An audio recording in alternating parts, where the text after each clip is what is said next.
Honeywell was one of the most fascinating people who ever lived in Wabash. He was an inventor.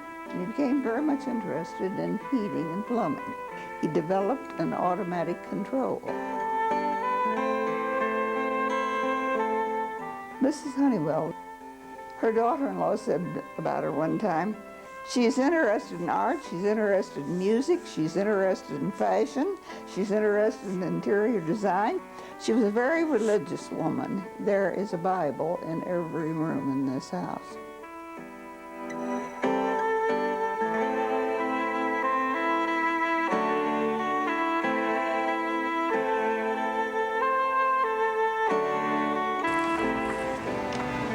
How do you do? Welcome to Honeywell House. Won't you please come in? How do you do again? I'm Martha Jones. I've known the Honeywells, I've known this house for more than 80 years. It's a pleasure to have you here. Why don't we go in the library and talk about the tour? This lovely house was given by Mrs. Mark Honeywell to Indiana University Foundation. There's quite an interesting story that goes with the fact that this gift was given. About 1929, a young man came to the Bloomington campus to study in the Hall of the School of Music. Mrs. Honeywell was a concert pianist, and this young man, Charles Webb, was a talented musician. He was married to a charming woman, Kenda, and she was a great designer. Mrs. Honeywell was always interested in beautiful things, so they had a great deal in common to start with. And Mrs. Honeywell decided, because of her friendship with the Webbs and with Dr. Herman Wells, the chancellor, to leave this beautiful house to Indiana University. So it was presented to the foundation upon her death. She meant it to be a cultural center. She wanted all kinds of people to come here. She wanted young people to perform in the house, and certainly the house has been used to the greatest advantage. A great many musicians have come up from the School of Music. We've had so many notable musicians come. We've had speakers from probably every department in Bloomington, very interesting speakers. And then we've had a lot of local talent that's performed. When we have advanced piano students, advanced voice students that are studying someplace else, they come here for a very on-team setting. They love to come here because the acoustics are so good. And of course, it's always such a pleasure to have them. There have been countless parties in this house. This house, you would be amazed at the people who've been entertained in this house. Beverly Sills, Joan Sutherland, Robert Merrill, Richard Tucker. We go all the way back to the musicians of 50 years ago. So this house has quite a history, and we're always happy to share it.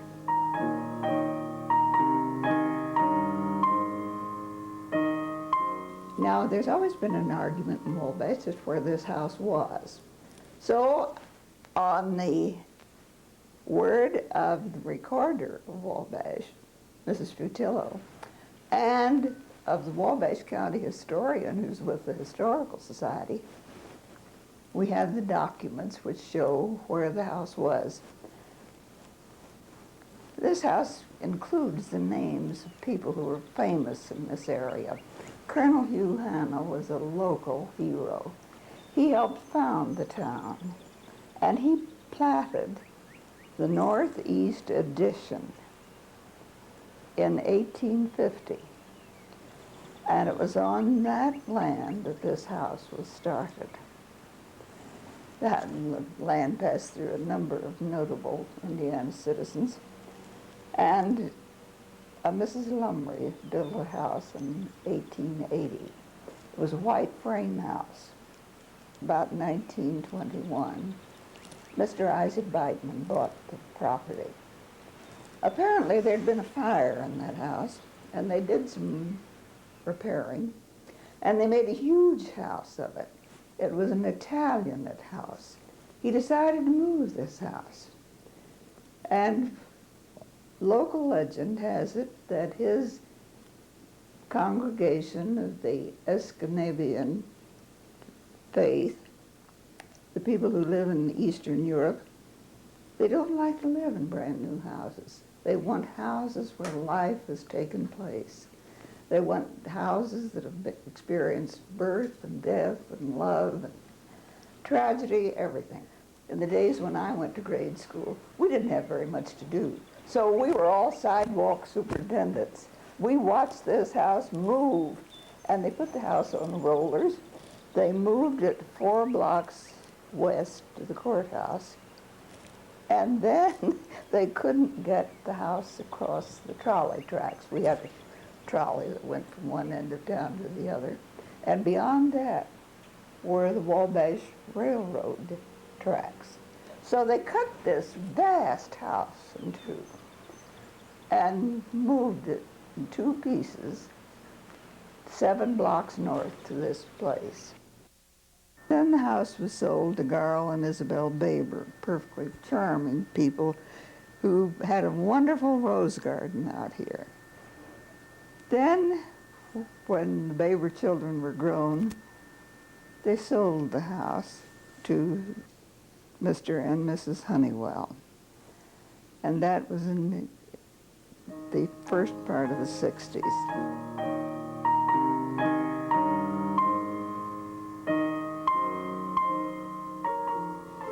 Well, Mark Honeywell was one of the most fascinating people who ever lived in Wabash. He was a complex character. There were so many facets to his existence. He was an inventor. Young Mark, who was born right here in Wabash in 1874, was educated in Wabash, and he had a delightful mother, and his father was a very interesting man. And Mark Honeywell went to school in Wabash, and then he went to school in the Stanford Academy. And by the time he was 19, he became an orange broker. There was a great freeze in Florida in 1888. So he went to California, and people didn't go to California in 1888, but he did. And he bought oranges in California and shipped them to Chicago. Meanwhile, he had graduated from the business school, the Eastman Business School in Poughkeepsie, New York. He was in the class of 1891. And he was very much interested in bicycles, and he was an expert rider. Well, he demonstrated bicycles for about a year, and he made $1,000, and he said he thought that was all the money in the world. But he decided he didn't want to work for anybody else. He wanted to work for himself. So he came back to Wabash, and he became very much interested in heating and plumbing. And out of the heating, of course, people were beginning to have steam heat and hot water heat, and that became his occupation. He installed this hot water system, and he developed an automatic control. And Mark kept getting busier and busier and busier. And one time he went to San Francisco to a trades conference where there were plumbers and the heating people were meeting. And of course he went on the train, and he came back, this was about 1927. When he got to Salt Lake City, he got off the train and sent a telegram to his arch rival, Mr. Sweat, in Minneapolis. And he said, "Would you please meet me in Chicago?" So when Mr. Honeywell got to Chicago, Mr. Sweat met him there. And Mr. Honeywell said, "We're rivals, we're the leaders in the field. Why don't we quit trying to work by ourselves? Let's go together." And that was the way Minneapolis Honeywell was born. He was interested in so many things. And, you know, he gave Wabash so much. He gave Wabash the Honeywell Center, the swimming pool, and he gave he gave an estate out the north of town, and that has become the golf course. And he encouraged young people to work for him. And he was interested in filming. He had a film studio out there. Well, Mr. Honeywell was a vibrant creature. He was interested in music. He played the violin. He raised chow dogs. He just did everything. Now, that beautiful Jean Nixon was born down in Clay City, not far from Terre Haute. She was talented musically. Now, she had as many interests as he did. Her daughter-in-law said about her one time, she's interested in art, she's interested in music, she's interested in fashion, she's interested in interior design, she's interested in gardening, she loves to travel. And those were just a few of them. And she was a gourmet cook. She was a very religious woman. There is a Bible in every room in this house. Well, she married Mr. Don Nixon, who owned a chain of newspapers. And they came to Wabash in 1923. She had one son, John Nixon, and she had several stepchildren who were just absolutely devoted to her. And Mrs. Honeywell was a concert pianist. She played with the Cleveland Symphony. She played with any number of symphonies.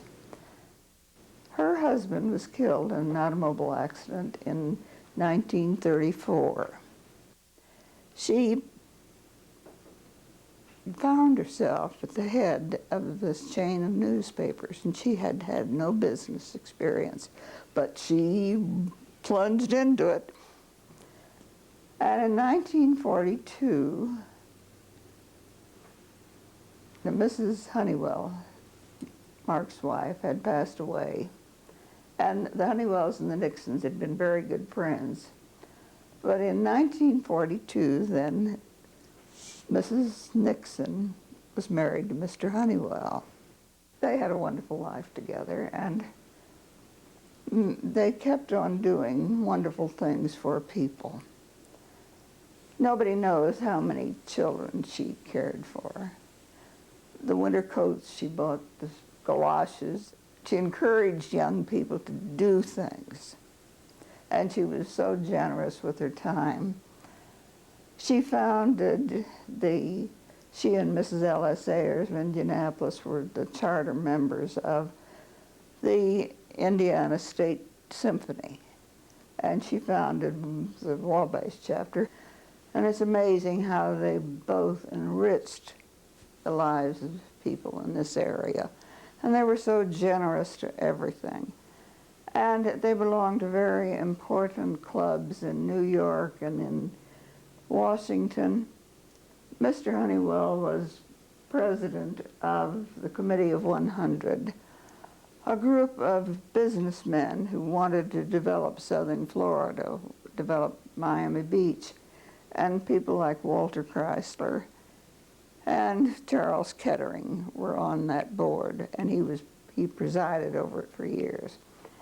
And he was also one of the presidents of the Hoosier Art Salon, and he was one of the people instrumental in bringing it from Chicago to Wabash. Unfortunately, he suffered a lingering illness, and he was hospitalized for 5 years. And beloved Jean Honeywell, well, she was so vigorous, and she had such a wonderful time. And she was so kind to people. She played a mean game of bridge, too. But she did needlepoint. She played the piano. She just did everything. And there was an electrical fire in the house. And she died of smoke inhalation. She was a very religious woman. And as I said, there were Bibles in every room in this house. And there's no extent to the good she did. Although we lost Mr. Honeywell in 1964 and Mrs. Honeywell 10 years later, what they left Wabash is still in existence. Can we go now to look at some of the beautiful things in the house?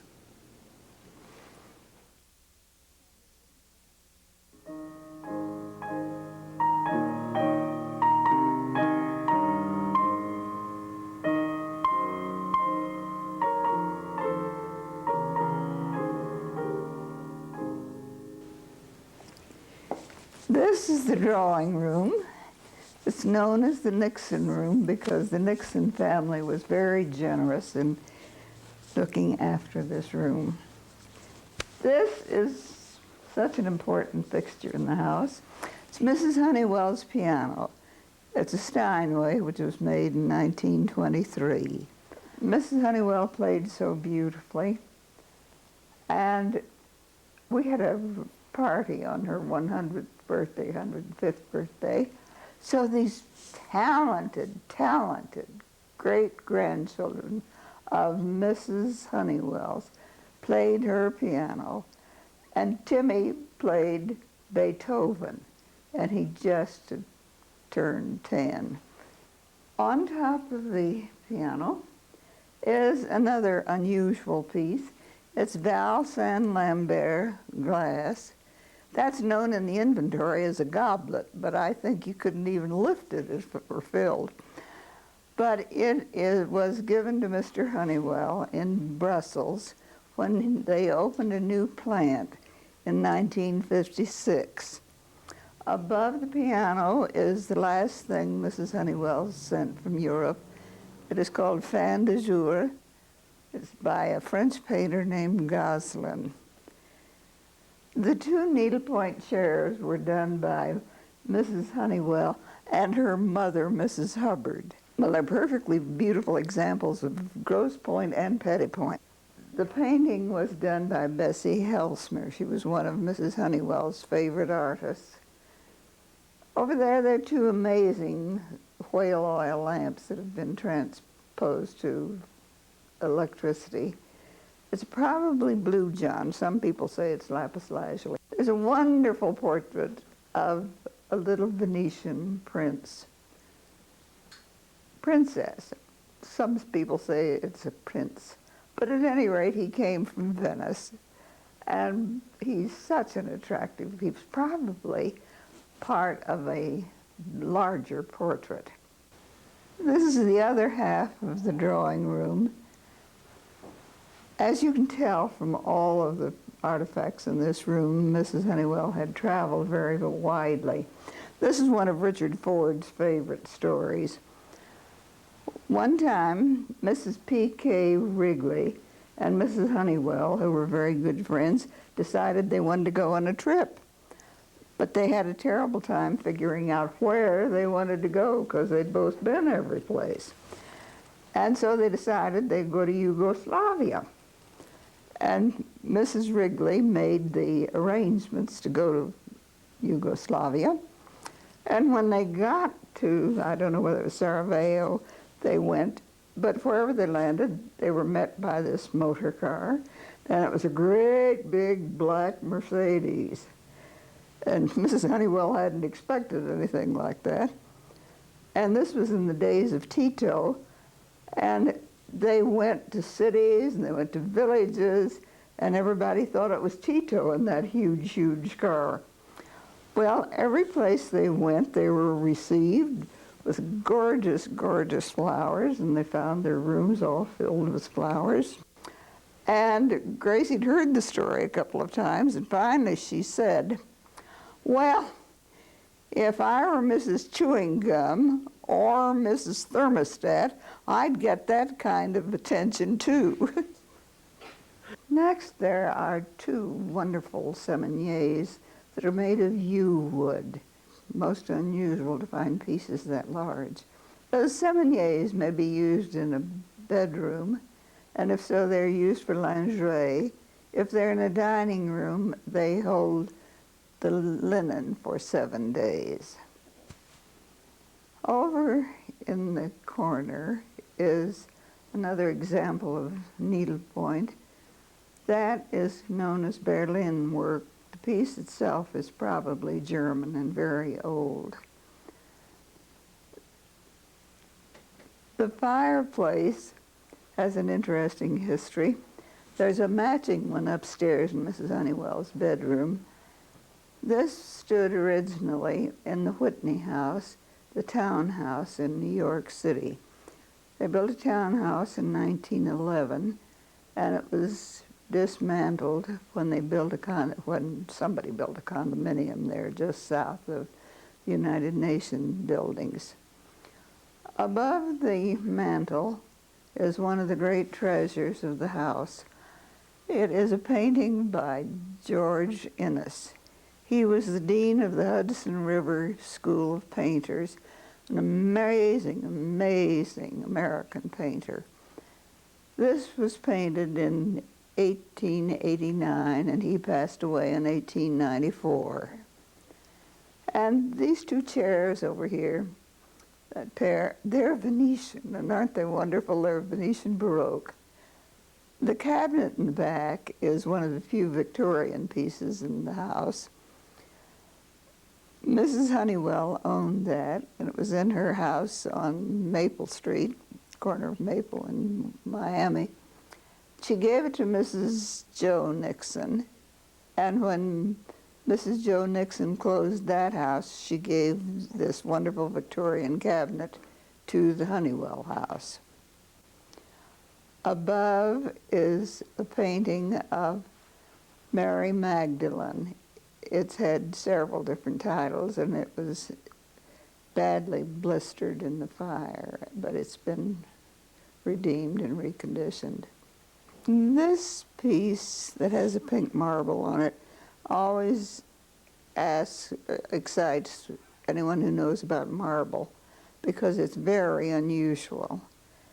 And on there are geranidoles or lusters that are cobalt blue, and they were gifts to Mr. and Mrs. Honeywell when they were married. The mirror is French, and it is carved of wood, and then the material the Italians called gesso was applied, and then the gilt. And all through the house you'll see examples of china. Mrs. Honeywell liked china so well.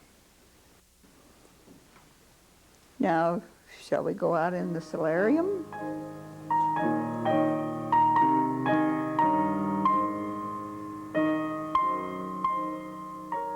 This is the solarium. It's known as the McAllen Room. Our former mayor, Mr. McAllen, and his family were responsible for refurbishing this room. His family call it not the McAllen Solarium, they call it the McAllen Sanitarium. This beautiful room was one of Mrs. Honeywell's favorite ones because it has a wonderful view, winter and summer. The grounds extend 5 acres around the property. At one time there were 8.5 acres, but in the early 40s, a stretch of land over on Miami Street was sold. And this is a beautiful, beautiful view of winter and summer. This was one of Mrs. Honeywell's favorite places. Of course, she liked everything about this house. You know, she played a wonderful game of bridge. She was smart as could be, and this table was always ready to go. This lovely cabinet over here was one of the purchases after the house was done after the fire. And in it, our Mrs. Honeywell's collection includes Dresden, Nymphenburg, Capodimonte, all kinds of wonderful, wonderful figures are here. Those lamps were made from vases, and those Antarcia tables are such beautiful things. They're all inlaid wood. This beautiful rug we moved in here. And those are scenes of Paris, scenes of France that Mrs. Honeywell brought back. Over in the corner is a melodeon. All it needs is a pair of bellows. It's an early form of piano, and it's such a beautiful piece. And these are Chinese garden seats that have been used in here, and I think they're delightful. This pretty little thing is, these are French, and of course the inlay on the table is just marvelous. You know, there have been some marvelous decorators in this house. Of course, Miss Helmer was the original decorator. She did Woodburn House in Bloomington. Let's go out and look into the hall. It's such a, there's some beautiful things. There's a wonderful console there.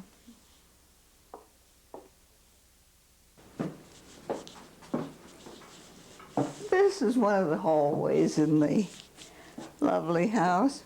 And look at this beautiful console. I think the workmanship in this is absolutely marvelous. And look at the color of the marble. Mrs. Honeywell favored pink. And you'll notice there's a great deal of pink marble every place. But the workmanship on this is just beautiful. And look at the birds there. That chair is Venetian. And isn't it gorgeous? And of course we had to put ropes over it so people wouldn't sit down on it because it's quite fragile. Now I want you to take a peek out here on this terrace. It's very romantic.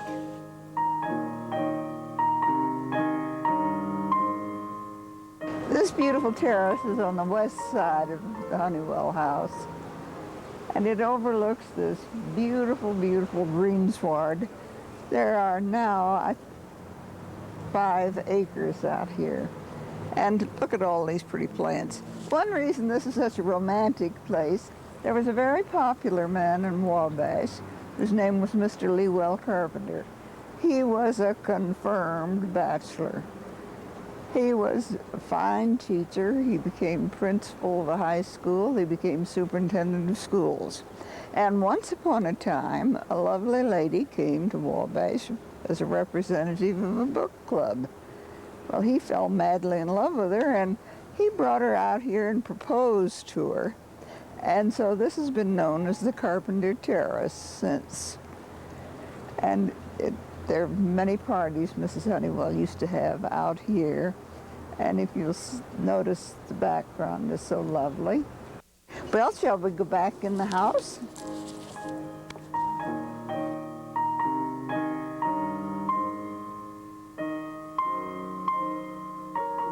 This beautiful room is known as the Fudge Merritt Dining Room.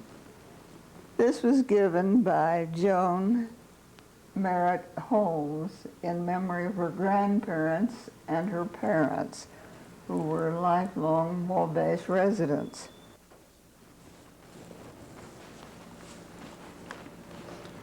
This beautiful dining room is done in Regency furniture. The chairs are upholstered in frisee. It looks like needlepoint, but it isn't. And Mrs. Honeywell always set such a beautiful, beautiful table. She admired china, and she had so much beautiful china. Inside this cabinet, there is such a wonderful collection of repoussé silver. And so there's so many beautiful things that she used constantly. And notice these gorgeous lusters and the beautiful little crocus vases. That's an exceptionally fine luster. Notice the length of the pendulums. And the cutting is so beautiful. Around the top of the piece there are miniatures. There's a static design every other panel. And then those beautiful and delicately colored miniatures. On the next shelf there is a place setting of the beautiful painted, the goblets, painted the champagne goblet, and the finger bowls. Everything else is painted. There's a whole place sitting there of that particular pattern with a champagne saucer and finger bowls. Fine work on the deer and the horns of the deer. And then the one in the rear has gold on it. Then there are such marvelous sconces above those two beautiful cabinets. The carving on the cabinets and the carving on the mirrors is just unbelievable. It's Art Nouveau. It was very popular shortly after the turn of the century. This may have come, I'm guessing at this, it may have come from Brussels, where such fine examples of that turn of the century look may be found. Now the console below is French. Of course, that magnificent piece is Dresden. Yes, sir, each flower, each petal is made separately and then applied to the base. Those are eperons. They come from the island of Murano, outside Venice. It's where the fine glass is made. Notice the wonderful, wonderful marquetry in this table. If it's on a piece of furniture, it's marquetry. If it's on the floor, it's parquet. And this, of course, is beautiful inlay. Mrs. Honeywell always set an elegant table, and she loved to entertain. This is perfectly beautiful porcelain. These are covered bouillon cups, and the whole thing is, they're all hand painted. And I think it's so interesting the way David has set this up with the wonderful bread and butter plates that are not the same, but they look so wonderful with this elegant china. Venetian point lace. Notice the chandelier. The chandelier is unusual in that part of the pendulums and the pendulogues are crystal and others are frozen. They're frosted crystal. Shall we go out now to the foyer?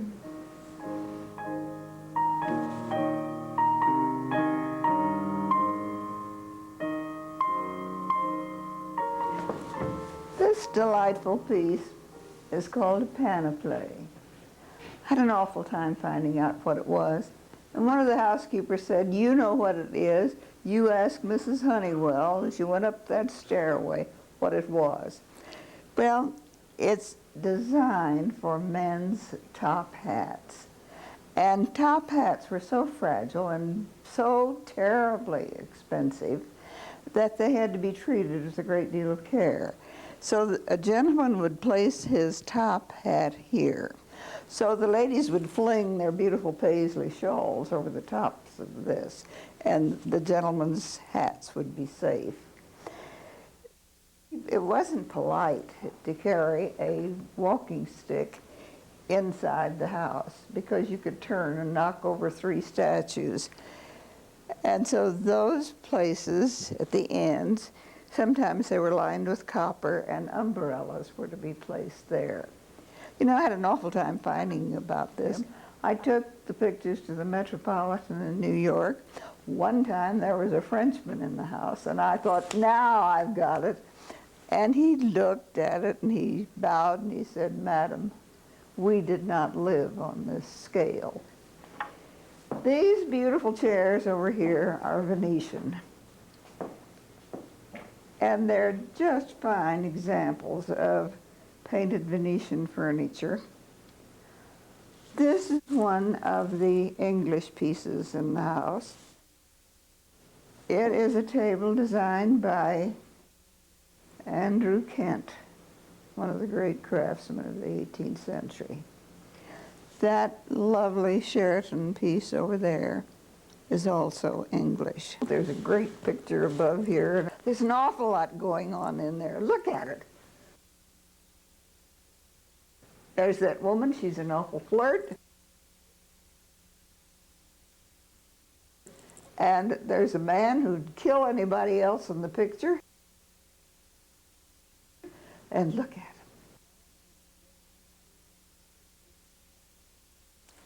And here is another fine, fine example of Venetian pillow lace. And of course these are stunning candelabra. And this beautiful thing, just look at it, it's magnificent. Sometimes wine was cooled in that. And sometimes punch was made in it. Beautiful, beautiful stairway. Came from France originally.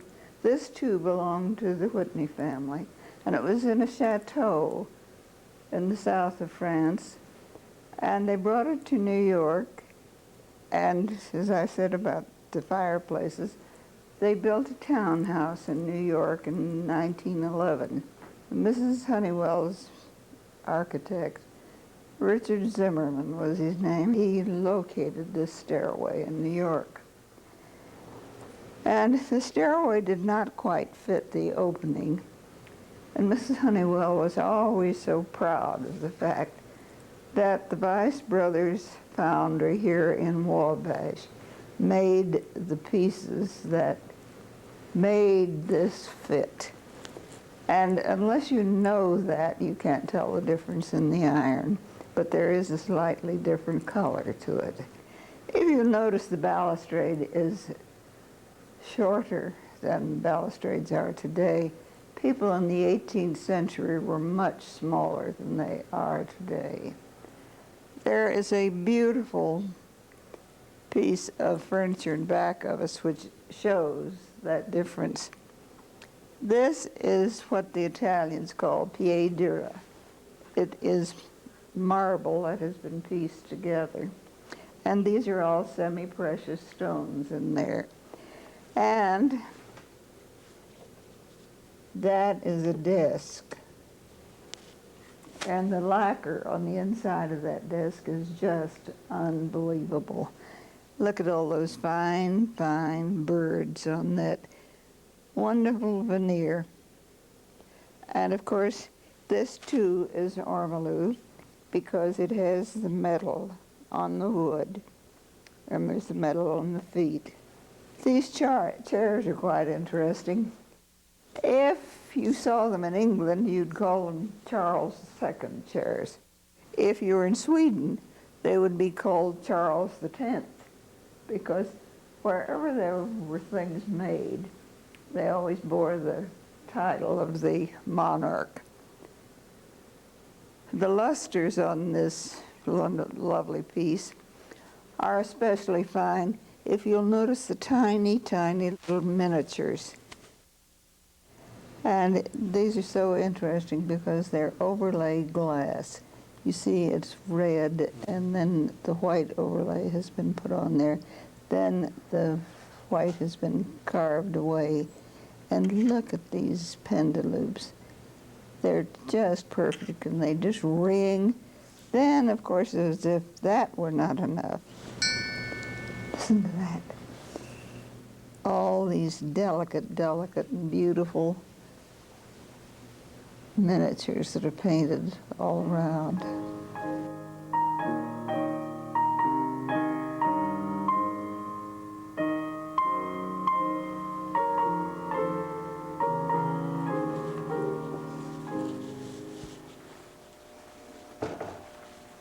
Now we're in Mrs. Honeywell's room. This is such an attractive room. This is on the south side of the house.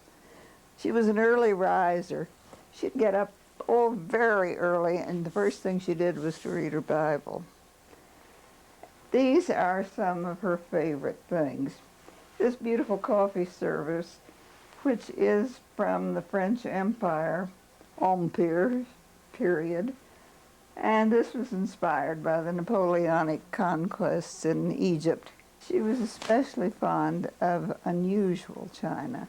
And if you'll notice the delicate work on this tureen, it's a fruit bowl. It's almost anything you want to use it for, but it's such a graceful shape. And here is such a wonderful example of those applied flowers. Each petal is made separately and then composed on the top of the piece itself. Here's another beautiful little box. And back there, I don't know what those falls are. They could be iguazu in South America. And that's such a graceful piece. And so is this compote up here. She was especially fond of things that were painted on white. And you can see that throughout this room. Notice there are cologne bottles. Look at the demi-tasse that come in various shades. And it's all white with painted flowers. On the top shelf, we have a couple of perfectly beautiful cups and a covered compote. And over here are two very unusual pieces. The one over there is meant for cigarettes. In the days when ladies first started to smoke at the dinner table, those were filled with cigarettes. The lamps are cut glass. This room is done in Mrs. Honeywell's favorite colors. She had always liked a pale celadon green as a background. Portuguese planters, and you'll see them every place in the house. This table is unusual because of its height and its beautiful, beautiful work, and the wood is so elegant. And there is another of the cut glass table lamps. This pretty little thing is an inkwell. And you'll notice throughout the house there are these inkwells. Ink was placed in this, and then sand was placed in this. People didn't have blotting paper, so then they blotted the paper with the sand. These tables came from Sorrento, south of Naples, and that one is also a breakfast table. How would you like to have your breakfast served on that? This fireplace matches the one downstairs, and one of Mrs. Honeywell's favorite flowers was the peony, and this is a Foraker painting of peonies. This was in this room, and once when the decorators finished with it, it couldn't be used in here. Now I'm so glad it's up again. And these are Second Empire, Second Empire, and quite unusual. This fireplace, too, came from the Whitney place. And there's a lovely little Capodimonte box over on that chest. And that's Mrs. Honeywell's desk. And she really worked at that desk. She was a hard worker. No matter what she did it and did it well and thoroughly. And she never asked anybody to do anything that she couldn't do. She was, as I said before, she was a wonderful gourmet cook. And she knew how a house should be run, and she would do it herself if there weren't anybody around to do it. If she woke before any of the staff did, she didn't call them to come get her breakfast. She got her breakfast and read her Bible.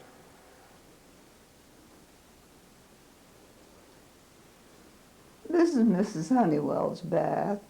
This was part of her original suite. There was a dressing room, her bedroom, and this bath. And this, of course, is all done in marble. And this beautiful basin was also purchased from the Whitney estate. And these torchairs are handsome. Everything in here is beautiful. And they noticed the towel hanger. Even the towel hanger is such a beautiful thing. It's an antique piece of brass. And there's a shower, which is wonderful. And the chandelier in here is just a beauty.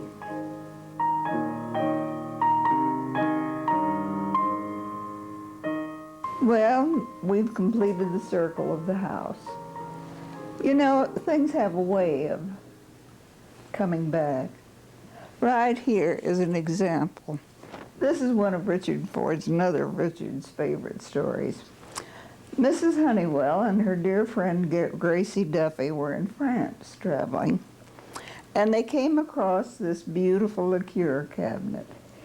It is perfectly beautiful, and on the top of it is engraved the monogram, the initial D. Well, both Mrs. Honeywell wanted it, and Mrs. Duffy wanted it. After all, Mrs. Honeywell's name was Eugenia, and her middle name then began with a D, and Gracie's maiden name began with a D, and her married name began with a D. So both the ladies looked at this, and each one of them wanted it, and Mrs. Honeywell bought it. Well, I guess the next day it was very quiet in the car, and finally Mrs. Honeywell looked at Gracie and said, well, after all, my mother's name was De Courcy. And Richard thinks that's such a hilarious story. But you know, all things do come back to a circle. One day I was talking with Ms. Honeywell, and I was out in front of the dining room door. And I said, do you know what I'd do if I had that rug? There was a gorgeous, gorgeous Savannah Ray rug on the floor. And it had clusters of red roses in the corners. And then those roses were tied with Nautier blue bows. It was absolutely magnificent. Ladies were wearing stiletto heels then. And periodically that rug had to be sent off to be repaired. And I said, you know what I'd do if I had this rug? She said, what would you do? I'd said I'd put a great big thick silk rope in front of this doorway, and I'd let people stand in the hall and look at that rug. She tapped me on the arm and she said, why would I want it if I couldn't share it with others? And you know, I think that's her whole attitude about this house. Why would she want it if she couldn't share it? And she's been sharing it all these years, and it'll keep on being shared.